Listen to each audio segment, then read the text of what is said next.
Hey everyone, today the BB team is at Sengkang, a perfect home with space for families to grow. Not only close to a galore of amenities, but top schools such as Nan Chiau and others. Follow the BB team as we take you on this home tour of a 5-room HDB. Let's go!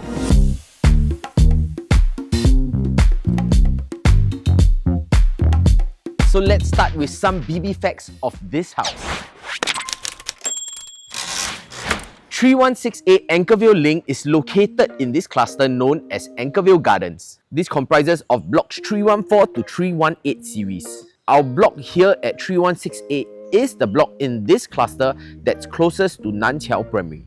Our lease started back in 2003, giving us a very healthy remaining lease of 77 years. The block has a total of 100 units and is further segregated into 5-room or EA unit types only. And our unit here is a 5-room sized at 110 square meters or 1,184 square feet. And before we head up, what I'd like to point out is that for those driving, you'll be glad to know that you have underground parking for our unit here today.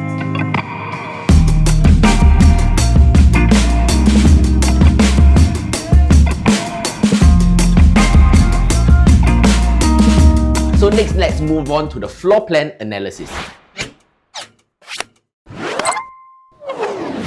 So coming into the house, we have the bomb shelter, which is in the most ideal position. It doesn't give us an elongated walkway or no odd shape in the living room, which we'll share more about later. A separate dining area, a L-shaped kitchen which allows for more movement space and an open concept kitchen, and 3 bedrooms with your master bedroom, a full privacy without the entrance looking into the main area.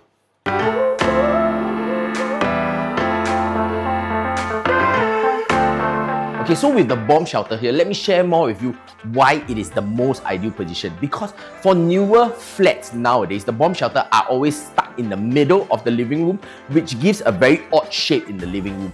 But for us, being at the entrance, it allows us for a rectangular shaped living room. And this bomb shelter is the equivalent of the bomb shelter being in the kitchen itself. It's just that the opening is at the different end.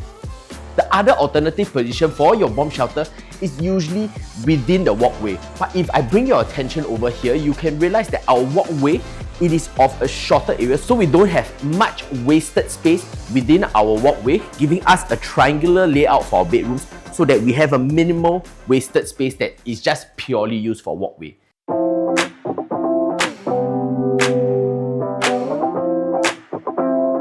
Now let's talk about the living room area. The living room is very sizable, and what I really like about this is that we have a living room over here. This is what we call an access area. So when you have events such as festive occasions and all that, you can open up more table. Why? Is because your dining could then be repositioned towards outside your kitchen. So having a separate dining with a living room and an access space over here for you to open up when you have more friends and families coming over for gatherings.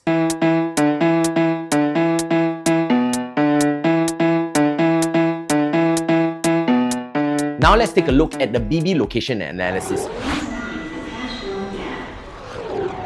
We are in the Anchorvale proximity, so we are known for 2 things. Number 1, our close proximity to Nan Chiau Primary School, and also our proximity towards Sengkang MRT.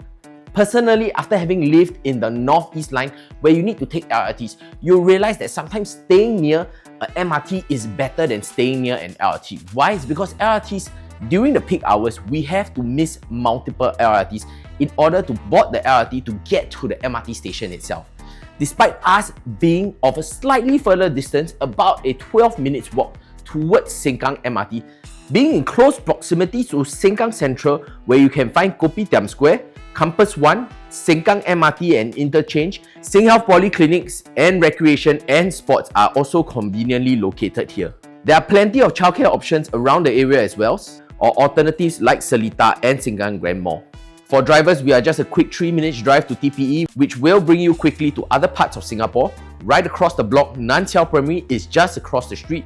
There are also 4 other primary schools within the 1 km proximity for your choosing as well. All in all, a great location for your family. So coming over to the kitchen, This is where I was talking about, a dedicated dining area that is just outside your kitchen, so it's easier flow for access. And then this can be an empty space over here for you to expand your living room. So reposition and reanalyze, for example, a dining table over here, and you have currently an open concept kitchen. Thing to note for the kitchen was that the flooring was replaced just last year in 2024. And with an open concept kitchen, what you could have the option of doing is that putting in an island countertop over here so that you can have a nice segregation while maintaining this bright and breezy area of a kitchen in an open concept style. Coming into the kitchen, you're spoiled for choice. You have an L-shaped setting because this is your bomb shelter over here, and you have a nice preparation island that you could use, with the carpentry being upkept quite well since the day of renovation. I would say that quite a lot of cost has been saved because many of these carpentries are also still soft closing, with majority of them being of the brand Bloom for your hinges. Let's move on towards the bedroom.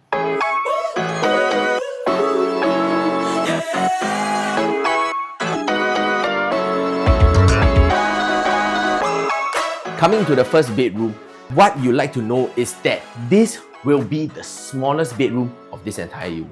But it's not that small after all. You are still able to fit a queen size bed with a sizable built-in wardrobes, and air cons in all the bedrooms have already been done for you. So there's a minimal costing that you need to do should you purchase this house.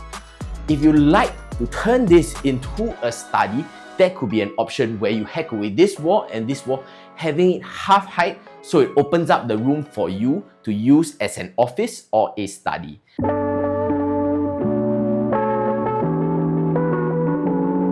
So this is the second bedroom, and what I like to point out is that flats in this era, they are of a more decent size, really something that is more livable and more comfortable when you're staying in this room itself. So what we're talking here is that you could easily have a queen size bed, 2 side tables, a wardrobe, and even a study area within the room itself. So for families that are looking to grow your size, especially with your kids starting out in primary school all the way to secondary school, I am confident to say that the room this size is sufficient for your kids to grow and evolve also into their tertiary studies so that they can call a space their own. Let's move on to the master.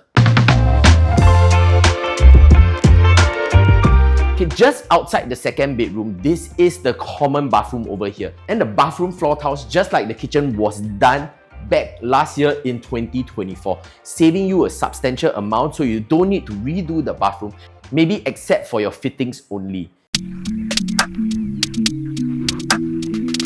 So coming into the master, you realize that the private area of the master, it is not directly open to the door, giving you more added privacy. And you have a 5-panel wardrobe already done up for you, with aircon latch window towards your right. So the good thing about this, for those that don't want to on aircon through the night, opening the main window here while leaving the aircon latch window open so that you have a true ventilation for your master bedroom.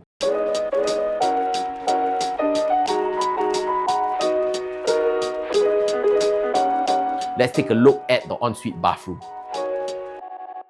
You have your ensuite bathroom, same floor tiles were redone back in 2024, just last year. So with the home tour out of the way, let's look at the BB financial analysis of owning this house. Let's make an assumption that you are a first-timer Singaporean couple looking to purchase a resale HDB flat in the open market. You're actually entitled to plenty of CPF housing grants, of which 50k for a 5-room flat from the CPF family grant, up to 40k from the proximity grant if you are staying with your parents, or 20k if you are staying within 4 km of your parents, and also up to 80k for the enhanced housing grant, which is dependent on your income.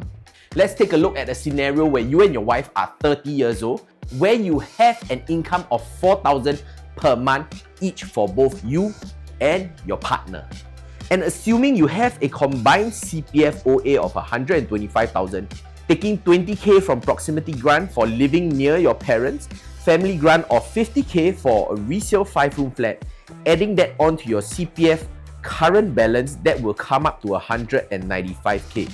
Based on the price of 688k, if you less off 195k from your CPF and grants, you would need to take a HDB loan of about 488k after deducting the 5,000 deposit over a loan tenure of 25 years at 2.6% interest.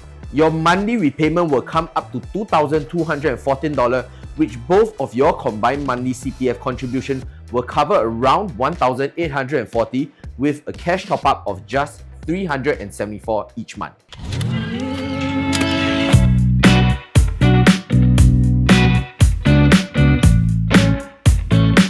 With a house of this size, you have many options. What you could do is that you could hack away this wall so that you can combine the second bedroom with your master bedroom, giving you more space, or even an office to work within your master bedroom. Another option is also you could do up an island countertop over here so that you have a better segregation of the open concept kitchen with your dining area, and even the third option of repositioning your dining area to this side so that you have a recessed access area that you can leave it open so that your living room feels bigger, and then you could add an additional table over here, especially when you have more friends and families coming over.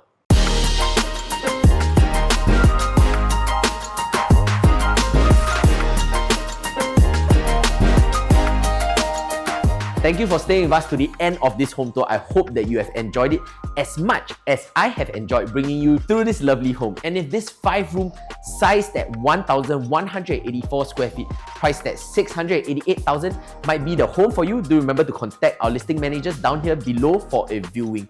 And also you can like, share and subscribe to our social media platforms. We are on Facebook, Instagram, YouTube, TikTok. My name is Lyndon, bleubricks by PLB. Always happy to show you the place. And also our procs. Personally, after having, let's take a look at your scenario. Let's take a look at, what I like to point out is that flats in this and many others. Do remember to contact our listing managers down here.